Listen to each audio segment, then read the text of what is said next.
Hello dear students, good evening. मैं मोहन भाकरिया आपके लिए लेके आया हूँ कोलॉइड और इक्विलिब्रियम का पार्ट सेकंड, जिसमें हम देखेंगे कि इससे पहले अपन ने क्वेश्चनों के बारे में डिस्कस किया। 32 क्वेश्चनों तक अपन ने डिस्कस कर लिया था। आज आगे के क्वेश्चनों के बारे में अपन क्या करते हैं, डिस्कस करते हैं। तो अपना पहला क्वेश्चन है कि Ag+ और Cu+2 आदि जैसी धातुएं आयन किस रूप में क्रिया करते हैं। ध्यान दीजिए, ब्रास्टन अम्ल होती है, ब्रास्टन सार होती है, लुईस अम्ल होती है या लुईस सार होती है।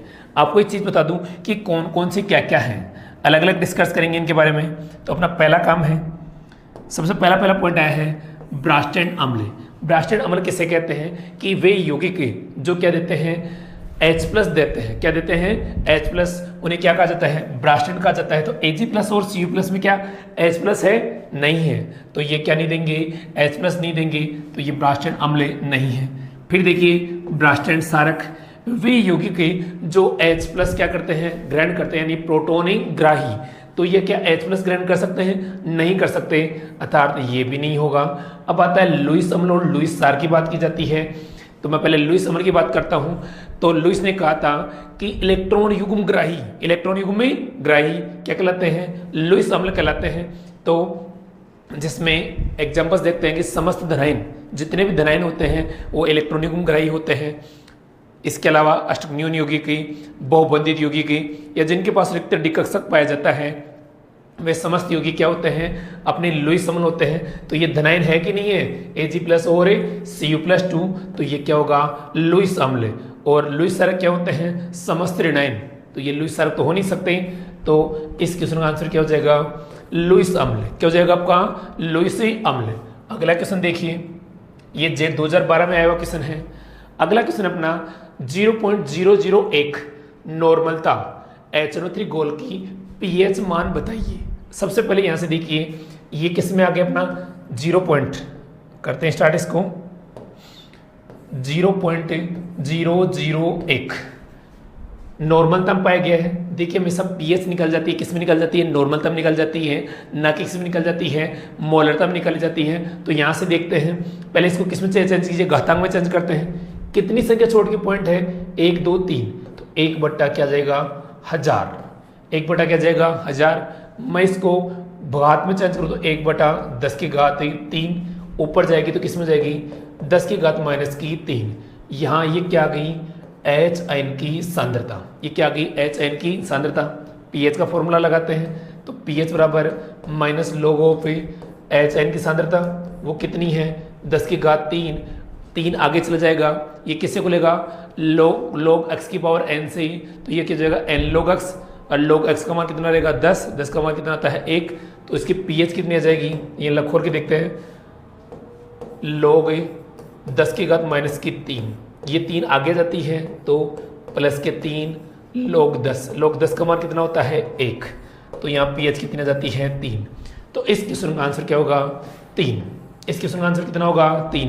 आप यहाँ से ये सीधा लगा सकते हो कि जैसे ही 10 की घात -3 आई, तो उसका आंसर कितना हो जाएगा? 3। और यदि pH पूछता कितनी आ जाती है? 11। अगला क्वेश्चन अपना है, बहुत ही इंपॉर्टेंट क्वेश्चन है और एग्जाम में बहुत बार पूछा गया है। ये जेट 2012 में आया हुआ क्वेश्चन है, तो इसके बारे में देखते हैं।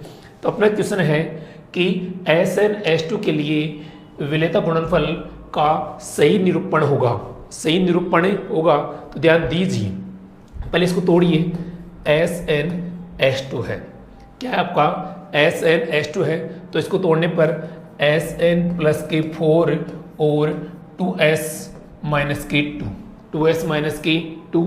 तो ध्यान दीजिए, जो ये गुणांक है वो किस में चला जाता है? घातांक में। तो इसका क्या हो जाएगा? Sn+4 इंटू s-2 की घात कितनी आ जाएगी? 2। कितनी आ जाएगी? 2। ऐसा आ जाएगा। तो इस क्वेश्चन का आंसर क्या होगा आपका? सेकंड का आंसर होगा। कौन सा आंसर होगा? सेकंड। ये क्या है आपका? विलेयता गुणनफल। ये क्या आपका? विलेयता गुणनफल। अगला क्वेश्चन देखिए, अगला के जो क्वेश्चन आ रहा है, कोलॉइड कणों का आकार की रेंज है। कोलॉइड कणों के आकार की रेंज है। ये भी जेट 2012 में आया हुआ क्वेश्चन है। ये कब आया था क्वेश्चन? जेट 2012 में। तो देखिए यदि बात सेंटीमीटर की जाती, कोलाइड कणों की, ये क्वेश्चन पहले भी आ चुका है, ये क्वेश्चन पहले भी आ चुका है। तो आज देखते हैं, पहले सेंटीमीटर में देखते हैं, फिर नैनोमीटर में देखते हैं, फिर किस में देखते हैं, मीटर में देखते हैं। तो पहले किस में देखते हैं, सेंटीमीटर में। तो सेंटीमीटर में इसका आकार होता है 10 की घात -7 सेंटीमीटर से 10 की घात -4 सेंटीमीटर तक क्या होता है, कोलाइड कणों का आकार। सेकंड देखते हैं इसका, यदि किस में देखा जाए, मीटर में देखा जाए, तो 10 की घात -9 मीटर से 10 की घात -6 मीटर तक। अब बात किसकी की जाए, नैनोमीटर की बात की जाए। किसकी बात की जाए, नैनोमीटर की। तो 1 नैनोमीटर से 1000 नैनोमीटर के मध्य, 1000 नैनोमीटर के मध्य कोलाइड कणों का क्या पाया जाता है, आकार पाया जाता है। तो यहां से देखते हैं, यदि एंगस्ट्रॉम की बात की जाए तो 10 एंगस्ट्रॉम से 10,000 एंगस्ट्रॉम के मध्य। अब यहां से ऑप्शन देखते हैं। पहला क्वेश्चन है 10 मिलीमीटर से 1000 मिलीमीटर तक। नहीं, देखिए मिलीमीटर में तो इसका बहुत मान और आगे चला जाएगा, ये गलत है। ये ऑप्शन इसका क्या है, गलत है। सेकंड है 10 नैनोमीटर से 1000 नैनोमीटर के मध्य, सही है भाई। 1 से 1000 के मध्य है, तो ये उसी के मध्य की रेंज आती है। तो इसका आंसर क्या हो जाएगा, ये वाला हो जाएगा। सेकंड है 10 मीटर से 1000 मीटर के मध्य, बिल्कुल गलत, क्योंकि इसमें तो आ ही नहीं सकता, ये तो बहुत बड़ा आकार हो जाएगा। और ये 10 की घात -5 सेंटीमीटर से 10 की घात -7 सेंटीमीटर के मध्य, ये भी गलत है, क्योंकि इसका आकार होता है 10 की घात -4 सेंटीमीटर से 10 की घात -7 सेंटीमीटर के मध्य। तो इसका आंसर क्या जाएगा, ये सेकंड वाला आ जाएगा कि 10 नैनोमीटर से 1000 नैनोमीटर के मध्य इस कोलाइड कणों का क्या पाया जाता है, आकार पाया जाता है। अगला क्वेश्चन, ये जेड 2012 क्वेश्चन है। देखिए जो कोलाइड है उससे ऐसे ही क्वेश्चन आने हैं। आप ऐसे क्वेश्चन बिल्कुल छोटे छोटे क्वेश्चन आएंगे, और ये क्वेश्चन पूछा जा सकता है दोबारा भी, क्योंकि लास्ट ईयर ये क्वेश्चन पूछा नहीं गया था। तो अब की बार इस क्वेश्चन की पूछने की प्रोबेबिलिटी बहुत ही ज़्यादा है। अगला क्वेश्चन देखिए, अगला क्वेश्चन है किसी विद्युत अपघट्य के न्यूनतम सांद्रण को जो घोल के स्कंदन की योग्यता रखता है उसे क्या कहा जाता है। ध्यान दीजिए, उसे कहा जाता है उन्ननी कारक। ये एक सीधी सी लाइन है।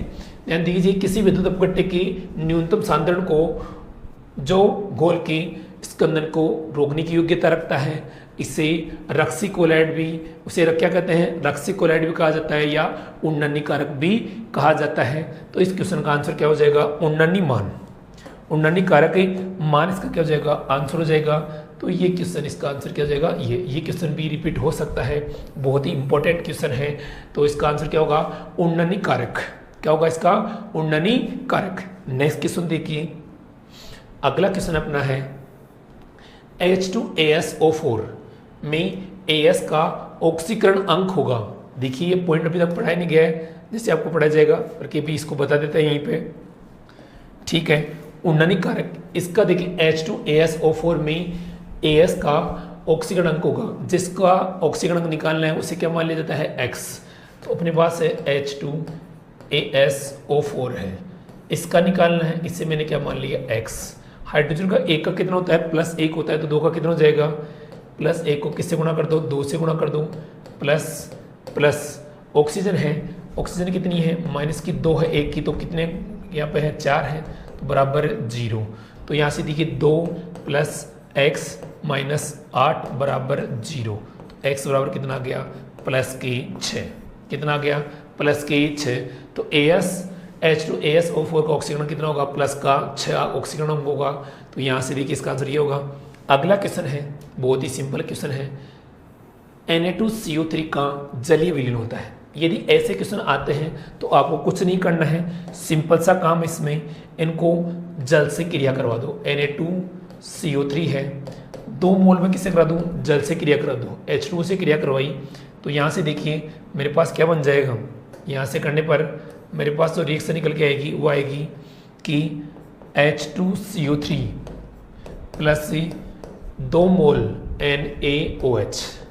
ध्यान दीजिए H2CO3 क्या होता है, वीक एसिड, और NaOH क्या होता है, स्ट्रॉन्ग बेस। अब बताइए कैसा विलयन बनेगा, क्योंकि स्ट्रॉन्ग बेस है तो और वीक एसिड है तो जिसके गुण प्रभावी होते हैं उसी का विलयन बनता है। तो इसका विलयन कैसा होगा, सारिये। कैसा विलयन होगा, सारिये। ये जेड 2011 में आया हुआ क्वेश्चन है। यदि यहाँ पे स्ट्रॉन्ग एसिड और वीक बेस आता तो इसका विलयन कैसे हो जाता, अम्लीय। यदि दोनों स्ट्रॉन्ग एसिड और स्ट्रॉन्ग बेस दोनों होते तो विलयन कैसे हो जाता, उदासीन हो जाता। यदि वीक एसिड और वीक बेस आता तो भी क्या हो जाता, उदासीन। ठीक है, तो इस समय स्ट्रॉन्ग कौन है, बेस है, तो इसका विलयन कैसे होगा, सारिये। अब देखिए अगला क्वेश्चन, वर्षा जल का पीएच मान होता है। वर्षा जल का पीएच मान होता है। सभी बच्चे कमेंट करें कि इस क्वेश्चन का आंसर क्या होगा। देखिए एक सेकंड आपके सामने, वर्षा जल का पीएच मान कितना होता है, तो देखिए वर्षा जल होता है बिल्कुल शुद्ध जल होता है, मतलब धरातल पे गिरने से पहले वर्षा जल क्या होता है, पूर्णतः शुद्ध जल होता है, जिसकी पीएच का मान कितना होता है, 7 होता है। कितना होता है, 7। ये एग्जाम में बहुत बार क्वेश्चन पूछा गया है, तो इस क्वेश्चन को बारीकी से ध्यान देंगे तो इसका आंसर कितना जाएगा, 7। वर्षा जल का पीएच मान 7 होता है। यदि ऐसे क्वेश्चन में ऐसा क्या कि वर्षा जल का 25 डिग्री सेंटीग्रेड पर पीएच मान होता है, तो 25 डिग्री सेंटीग्रेड एक सामान्य तापमान होता है या कमरे का ताप होता है, तो उस समय भी उसका पीएच मान कितना होता है, 7 ही होता है। वो है भी एग्जाम में आया हुआ क्वेश्चन है। ठीक है, तो ऐसे क्वेश्चन घुमा के पूछ सकता है थोड़ा सा आपको, तो ऐसे घबराने की आवश्यकता नहीं, 25 डिग्री सेंटीग्रेड पे अलग हो जाएगा उसका, वही मान रहता है। अगला देखिए नेक्स्ट क्वेश्चन है मेरे पास, निम्न में से कौन सा विलयन बफर विलयन है। निम्न में से कौन सा विलयन है, बफर विलयन है, जब weak acid and strong base type salt में वीक एसिड या वीक बेस डाल दिया जाए और उसके पीएच में कोई परिवर्तन ना हो, उसे क्या कहा जाता है, साधारण बफर विलयन कहा जाता है। क्या कहा जाता है, साधारण बफर विलयन कहा जाता है। ये ऐसे विलयन जो अपने पीएच परिवर्तन का विरोध करते हैं उसे बफर विलयन कहते हैं। तो देखिए इस क्वेश्चन का आंसर देखिए क्या होता है, आपके सामने करते हैं इसको। पहला ऑप्शन देखिए, यहाँ से पहला ऑप्शन है NaCl और HCl। ध्यान दीजिए NaCl क्या है, strong acid and strong base से बना हुआ साल्ट है, उसमें मैंने परबल अम्ल डाल दिया तो उसकी पीएच में क्या हो जाता है, परिवर्तन हो जाता है, क्योंकि परबल अम्ल की थोड़ी सी मात्रा क्या कर देती है, पीएच परिवर्तन को दर्शाती है। यहाँ से देखिए ये वीक एसिड और स्ट्रॉन्ग बेस से मिलकर बना है, परंतु इसमें अपन ने क्या डाल दिया, परबल अम्ल डाल दिया, तो ये भी नहीं होगा। तो इस क्वेश्चन का आंसर क्या हो जाएगा, ये 3rd, क्योंकि weak acid and strong base से बना हुआ है और इसमें वीक एसिड डाला गया है। इसमें क्या डाला गया है, वीक एसिड डाला गया, तो ये साधारण बफर विलयन होगा। तो ये इसका क्या हो जाएगा, आंसर। अगला क्वेश्चन देखिए, अगला क्वेश्चन है AlCl3 का। AlCl3 एक लुईस अम्ल है, क्योंकि यह क्या करता है, AlCl3 एक लुईस अम्ल है। लुईस अम्ल किससे कहते हैं कि वे यौगिक जो इलेक्ट्रॉन युग्म न्यून यौगिक हो, यानी इलेक्ट्रॉन, देखिए लुईस अम्ल की परिभाषा क्या होती है, वे यौगिक जो इलेक्ट्रॉन युग्म क्या हो, ग्राही हो। ध्यान दीजिए इससे पहले अम्ल जितने भी आए हैं वो क्या आए हैं, दाता हैं। जैसे आयनियस अम्ल देखा, हाइड्रोजन H+ दाता, ब्रास्टिन देखा H+ दाता, और ये क्या होता है, ग्राही, यानी इलेक्ट्रॉन युग्म ग्राही। इलेक्ट्रॉन युग्म जो ग्रहण करता है उसे क्या कहा जाता है, लुईस अम्ल कहा जाता है। और लुईस अम्ल के एग्जाम्पल कौन कौन से देखिए, अष्टक न्यून यौगिक, जितने भी 8 से कम यौगिक, जिनमें भी वे यौगिक जिनके केंद्रीय परमाणु के पास से 8 से कम इलेक्ट्रॉन पाए जाते हैं, उन्हें क्या कहा जाता है, लुईस अम्ल कहा जाता है। क्या कहा जाता है, लुईस अम्ल कहा जाता है। समस्त धनाइन, रिक्त डिकक्षक वाले, इसके अलावा बहुबंधित यौगिक, ये सारे किस में आते हैं, लुईस में आते हैं, वो लुईस अम्ल में आते हैं। AlCl3 एल्यूमिनियम के वायुतम कोश में कितने इलेक्ट्रॉन, 3 किससे कर लिया, क्लोरीन से कर लिया, तो वायुतम कोश में कितने इलेक्ट्रॉन हो गए, 6 हो गए। केंद्रीय परमाणु कोश कितने इलेक्ट्रॉन हो गए, 6 हो गए। तो ये एक इलेक्ट्रॉन युग्म ग्रहण कर सकता है। तो इस क्वेश्चन का ध्यान दीजिए, एक आंसर क्या होगा, आंसर अपना होगा, देखिए पहला इलेक्ट्रॉन युग्म दाता, क्योंकि है ही नहीं, इसके पास खुद के पास ही कम पड़ रहे हैं, तो ये नहीं होगा, ये गलत। Cl दाता, ये भी गलत। प्रोटॉन दाता, ये भी गलत। ये ब्रास्टैंड होता है, ये होता है इलेक्ट्रॉन युग्म प्राप्त करता, यानी इलेक्ट्रॉन युग्म में ग्राही। ऐसा क्या हो जाएगा, राइट आंसर हो जाएगा, क्योंकि इलेक्ट्रॉन युग्म ग्राही क्या कहलाते हैं, लुईस अम्ल कहलाते हैं। क्या कहलाते हैं आपके, लुईस अम्ल। अगला देखिए, सोल विलियन है। सोल विलियन किसका उदाहरण है, सोल विलियन किसका उदाहरण है। तो ध्यान दीजिए सोल कैसे बनता है भाई, बताइए। देखिए एक बार, ठोस में द्रव के प्रक्षेपण का, द्रव में गैस का, द्रव में ठोस का, या गैस में ठोस का। तो ध्यान दीजिए ठोस में द्रव का, ठोस में क्या डाल दिया जाए, द्रव डाल दिया जाए, तो उससे बनने वाले विलयन को क्या कहा जाता है, सोल कहा जाता है। क्या कहा जाता है आपका, सोल कहा जाता है। देखिए अलग अलग देखेंगे किसको क्या कहा जाता है। यहाँ से देखिए ठोस में द्रव, ठोस में द्रव का प्रक्षेपण क्या कहलाता है आपका, सोल कहलाता है। ठीक है, द्रव में गैस, द्रव में गैस ये क्या कहलाती है आपकी, फोम। क्या कहलाती है आपकी, फोम। ठीक है, फोम। ठीक है, और द्रव में ठोस ये कहलाता है आपका जेल। ठीक है, और गैस में ठोस ये आपका क्या कहलाता है, ये आपका क्या कहलाता है, वायुसोल। क्या कहलाता है आपका, वायुसोल। ठोस वायुसोल क्या कहलाता है आपका, ठोस वायुसोल। ऐसे तो इसका क्वेश्चन का आंसर हो क्या हो जाएगा, पहला हो जाएगा। नेक्स्ट देखिए अगला क्वेश्चन है, अगला क्वेश्चन देखिए यहाँ से, टिंडल प्रभाव देखा जा सकता है। तो टिंडल प्रभाव किस में देखा जा सकता है, टिंडल प्रभाव हमेशा देखा जा सकता है कोलाइडी विलयन में। देखिए वास्तविक विलयन में कभी भी टिंडल प्रभाव को नहीं देखा जा सकता। टिंडल प्रभाव होता क्या है कि किसी कोलाइडल पदार्थ में प्रकाशीय पथ का दिखाई देना क्या कहलाता है आपका, टिंडल प्रभाव कहलाता है। क्या कहलाता है आपका, टिंडल प्रभाव कहलाता है। तो ध्यान दीजिए इसका क्या जाएगा आंसर है, कोलाइडी विलयन। क्या आंसर हो जाएगा इसका, कोलाइडी विलयन इसका आंसर हो जाएगा। तो ये देखिए कोलाइडी, सत्य विलयन किसे कहते हैं, वास्तविक विलयन को कहते हैं। विलायक में विलायक अकेला, विलय और विलायक से क्या बनता है, विलयन बनता है। विलयन में क्या दिखाई देता है, टिंडल प्रभाव प्रदर्शित होता है चाहे, और उसके लिए कौन सा जो विलयन जरूरी है, कोलाइडी विलयन। तो इसका आंसर क्या होगा, कोलाइडी विलयन में। नेक्स्ट देखिए अगला है आपका F2O में फ्लोरीन की ऑक्सीकरण संख्या होती है। ये बहुत इंपॉर्टेंट है, बहुत ही ज़्यादा इंपॉर्टेंट क्वेश्चन है, आप इस पर गौर फरमाइए। बताइए क्या आंसर होगा इसका, फ्लोरीन का ऑक्सीकरण पूछा गया है। मैक्सिमम बच्चे +1 आंसर दे रहे हैं, वो जो कि गलत है। देखिए जो मैं देख पा रहा हूँ बहुत सारे बच्चे इसका आंसर बी बता रहे हैं या सेकंड बता रहे हैं, इसका सेकंड आंसर नहीं होगा। देखिए ऐसा क्यों होता है, अपन देखते हैं F2O देखते हैं। तो ध्यान दीजिए फ्लोरीन की विद्युत ऋणता ऑक्सीजन से क्या होती है, अधिक होती है। क्या होती है, अधिक होती है। यहाँ से 2 प्रकार के क्वेश्चन पूछा सकता है, एक तो आपको फ्लोरीन का पूछ रहा है, एक क्या पूछ सकता है, ऑक्सीजन का। तो पहले मैं फ्लोरीन का बताता हूँ, फिर आपको मैं ऑक्सीजन का ही बताऊंगा। फ्लोरीन का क्या होगा, देखिए फ्लोरीन की विद्युत ऋणता 4 होती है, ऑक्सीजन की होती है 3.5। तो जिसकी विद्युत ऋणता अधिक होती है वह तो क्या होता है, नेगेटिव, और जिसकी कम होती है वो क्या होता है, पॉजिटिव।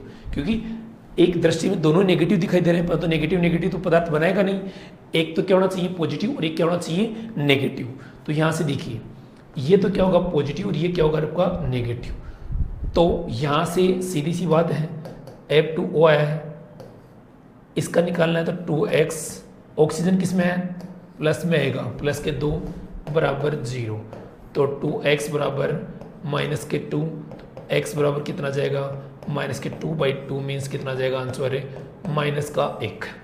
तो क्वेश्चन के अकॉर्डिंग इसका आंसर कितना होगा, -1। या कह सकते हैं कि फ्लोरीन सदैव -1 ऑक्सीजन अवस्था प्रदर्शित करता है। क्यों करता है, क्योंकि इससे अधिक विद्युत ऋणता किसी की होती ही नहीं है। तो यहाँ पे फ्लोरीन का ऑक्सीजन कितना होगा, -1। यदि ऑक्सीजन का पूछ लिया जाता तो ध्यान दीजिए ऑक्सीजन की विद्युत ऋणता कितनी होती है, यहाँ पे प्लस की वो ऑक्सीजन का ऑक्सीकरण कितना होता है, +2। ठीक है, तो ऐसे क्वेश्चनों का आराम से आप कर लोगे। तो ऐसे क्वेश्चन इस प्रकार से देखे जाते हैं। अगला क्वेश्चन देखिए 25 डिग्री, ये मैं भी बता रहा था, अभी आपके सामने चर्चा कर रहा था कि 25 डिग्री सेंटीग्रेड पर pH लगभग होती है, लगभग कितनी होती है, 7 होती है। 25 डिग्री सेंटीग्रेड पर पानी का pH लगभग होता है 7 होता है। कितना होता है आपका, 7 होता है। अगला क्वेश्चन देखिए, निम्नलिखित में से कौन लुईस एसिड है। यह क्वेश्चन अभी अपन ने देखा था। ध्यान दीजिए मैं आपको अलग अलग इस पर चर्चा करता हूँ या प्रकाश डालता हूँ। तो देखिए अलग अलग, ये तो Cn- है, जो भी ऋणात्मक है वो लुईस अम्ल नहीं हो सकते, वो लुईस सार होते हैं। CH3OH है, तो इसकी ऑक्सीजन के पास 2 लोन पेयर है, तो ये भी क्या होगा, लुईस सार होगा। NH3 है, तो NH3 के केंद्रीय परमाणु के पास एक क्या है, इलेक्ट्रॉनिक उपस्थित है तो ये भी डोनेट करेगा, तो ये भी क्या होगा, लुईस सार होगा। AlCl3 एकमात्र ऐसा यौगिक है जो इलेक्ट्रॉनिक क्या करेगा, ग्रहण करेगा, तो ये क्या होगा आपका लुईस अम्ल होगा। क्या होगा आपका लुईस अम्ल होगा। इस क्वेश्चन का आंसर कितना होगा, AlCl3। क्या होगा आपका AlCl3। अगला क्वेश्चन देखिए, शुद्ध जल की मोलरता होती है, शुद्ध जल की मोलरता होती है अपनी, इस क्वेश्चन को ध्यान से देख लीजिए और इसको पढ़ भी लीजिएगा, इसको याद भी कर लीजिएगा। कितनी होती है, 55.55। कितनी होती है, 55.55 होती है। तो इस क्वेश्चन का आंसर कितना हो जाएगा, 55.55। अगला देखिए अपना, स्मोग है। स्मोग किसे कहते हैं, धुंध को। किसको कहते हैं, धुंध को क्या कहते हैं अपन, स्मोक कहते हैं। तो ध्यान दीजिए, गैस का द्रव में, ध्यान दीजिए क्या होगा, द्रव का गैस में। देखिए पहला क्या है, गैस का द्रव में, सेकंड है ठोस का द्रव में, और थर्ड है द्रव का गैस में। द्रव का गैस में मिल जाना, ये उपरोक्त में से कोई नहीं। स्मोक किससे कहते हैं, धुंध क्या होती है, ध्यान दीजिए, धुंध होती है कि वायु में थोड़ी बहुत जो नमी आ जाती है वो जम जाती है। जम क्या हो जाती है, जम जाती है। तो प्रक्षेपण माध्यम तो क्या होगा, वायु होगी। क्या होगी आपकी, वायु होगी। और प्रक्षेप प्रावस्था या जो विलय होगा वो कौन होगा आपका, कौन सा होगा आपका, द्रव होगा। तो इसका आंसर हो जाएगा द्रव का गैस में मिल जाना, द्रव का गैस में मिल जाना। वर्ड को पढ़िए, इस क्वेश्चन का आंसर क्या हो जाएगा, ये वाला हो जाएगा 49वें का थर्ड आंसर। अगला क्वेश्चन देखिए, अम्ल और सार दोनों से क्रिया करने वाले ऑक्साइड कहलाते हैं। जो अम्लीय और सारीय ऑक्साइडों का निर्माण करते हैं उन्हें क्या कहते हैं, उभयधर्मी ऑक्साइड कहते हैं। उन्हें क्या कहते हैं, उभयधर्मी ऑक्साइड। इसका आंसर कितना हो जाएगा, फोर्थ आंसर इसका हो जाएगा। तो इस क्वेश्चन का आंसर क्या है, फोर्थ, उभयधर्मी ऑक्साइड। क्या होगा इसका आंसर है, उभयधर्मी ऑक्साइड। नेक्स्ट देखिए, कोलाइडी कणों की आवेश प्रभाव में गति कहलाती है। कोलाइडी कणों की आवेश प्रभाव में गति कहलाती है विद्युत कण संचलन। इसे क्या कहा जाता है, विद्युत कण संचलन ही कहा जाता है। तो ध्यान दीजिए, इस क्वेश्चन का आंसर कितना क्या हो जाएगा, विद्युत कण संचलन। अगला देखिए, सोडा लाइम क्या होता है। ये एग्जाम में क्वेश्चन पूछा जा सकता है कि बहुत ही इंपॉर्टेंट क्वेश्चन है। तो इस क्वेश्चन का आंसर क्या होगा, NaOH प्लस से CaO, NaOH प्लस से CaO। तो इस क्वेश्चन का आंसर कितना हो जाएगा, NaOH प्लस से CaO। देखिए बच्चों, मैं आपको ये चीज़ बता रहा हूँ, जो ये बहुत ही कम टाइम अपने पास बचा है, बहुत ही कम टाइम अपने पास ही बचा है। जैसे अपने पास ओनली 10 से 12 दिन बचे हैं, 12 दिन आज से बचे हैं, 12वें या 13वें दिन तो आपके एग्ज़ाम वो लग जाएगी। इस टाइम में जो बच्चा ईमानदारी से मेहनत कर लेगा उस बच्चे का 100% आपका क्या हो जाएगा, सिलेक्शन हो जाएगा। तो मैं यही कहना चाह रहा हूँ कि आप सब चीज़ों को छोड़कर, सारी समस्याओं को छोड़कर ज़्यादा से ज़्यादा समय अपनी एजुकेशन को दे, अपनी पढ़ाई को दे, अपने सब्जेक्ट्स को दे। और जो भी आपके डाउट्स आ रही हैं उन्हें टीचर से, मेरे से, या किसी जो भी आपके भाई हैं या किसी टीचर से आप सॉल्यूशन उसका करवाएं। और अधिक से अधिक इस चीज़ के, अधिक से अधिक इस समय पढ़ाई पर ही ध्यान दें, अन्यथा जगह न ध्यान न दें। बहुत सारे बच्चे लॉकडाउन की वजह से घर बैठे हैं और वो बुक्स के हाथ भी नहीं लगा रहे या बहुत समय से हाथ नहीं लगाए, अभी पढ़ना स्टार्ट किए हैं। आपको हिम्मत हारने की आवश्यकता नहीं है। जो बच्चा अभी भी अपने सब्जेक्ट को 10 से 12 दिन सही तरीके से टाइम दे देगा, क्योंकि आपने साल भर तैयारी की है या कोई बच्चा 2-3 महीने से तैयारी कर रहा है, वह आराम से इस एग्ज़ाम को निकाल पाएगा।